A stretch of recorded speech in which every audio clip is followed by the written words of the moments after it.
Our first item, getting Latinos out to the polls. Right now, over 25 million Hispanics are eligible to vote, but sadly, a majority won't. This is why over 50 organizations are coming together during Hispanic Heritage Month in the hopes of it becoming the Hispanic Heritage Month of Action. Will they succeed? Let's ask ABC7's John Gonzalez, Telemundo Network's Lori Montenegro, and the editor-in-chief of El Tiempo Latino, Alberto Avendaño. Welcome all.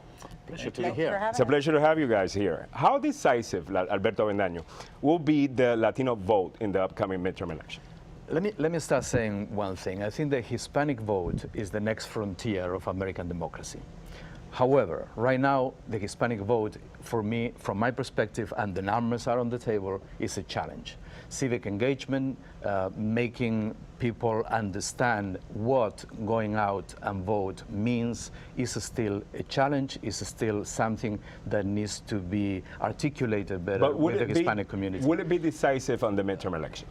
My personal opinion is no, and I think that that places us in a position of almost irrelevancy, which is a word that I know Lori hates. But it's something that we need to really put on the table. We need to be relevant because we are here to make a difference and to be Americans. Lori, I take it that you don't agree with Alberto and the no, Latino vote is irrelevant. it's not that I don't agree with him. I don't like the word irrelevant because I think if you say that we are irrelevant, we won't go and vote because the mentality is going to be then if my vote is not going to count, then why go to the polls? Yes, Alberto's right. It is a challenge, but I think one of the things that we fail to look at sometimes is that we may be irrelevant in the midterm election in certain states, but in others not. And then we also have to understand that in the midterms, it's not only elections at the federal level.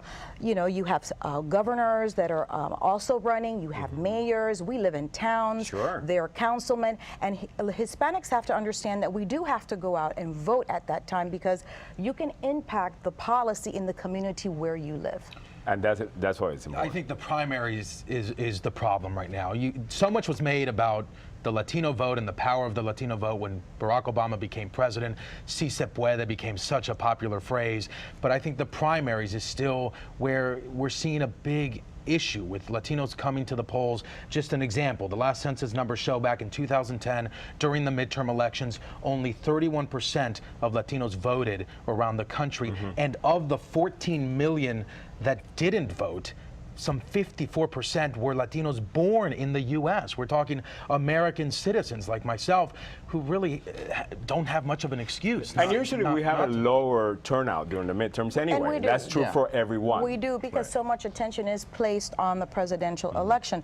But also I think this is something that we as a community need to start educating our youth from the time that they are in school, because it is, those statistics are startling, but also there is an enormous amount of Latinos who turn 18 every year.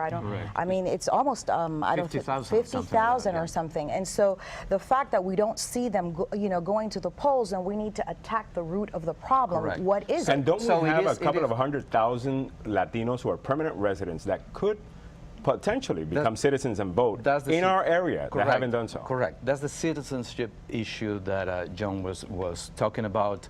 That's an issue. Why we don't become citizens at higher rates, at higher speed, I would say.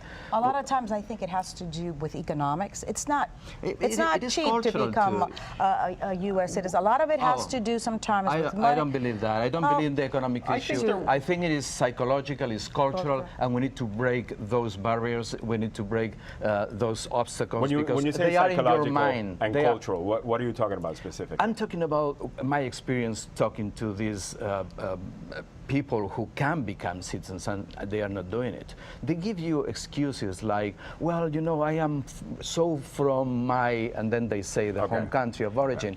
And then, yes, I am happy here, my children are here, but I still feel that I don't belong. Well, you know what? Once you have stayed here for this amount of time, you need to understand that you belong here and you have to make the difference here. All right, let me ask you guys about the delay on immigration reform and the delay on the executive order dealing with immigration.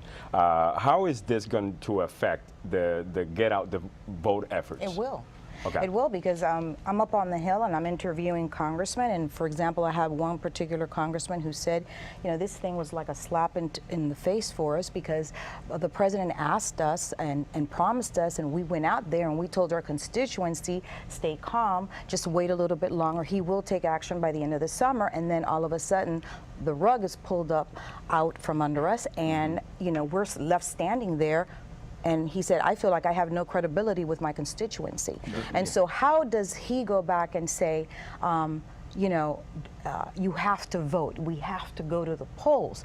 We heard Congressman Luis Gutierrez, Democrat from Illinois, say, look, I'm not going to tell anybody first not to go vote, but I'm not going to tell anybody vote Democrat. What I'm going to say is, go to the polls and exercise your right, and at the same time demonstrate the political power that our community is capable of having. Okay. Correct. And these candidates need to understand that immigration and the immigration issue as a whole is an American issue. It's not only about some people with no documents. It's about 85% of those people with no documents saying that they have ties to Americans, to citizens.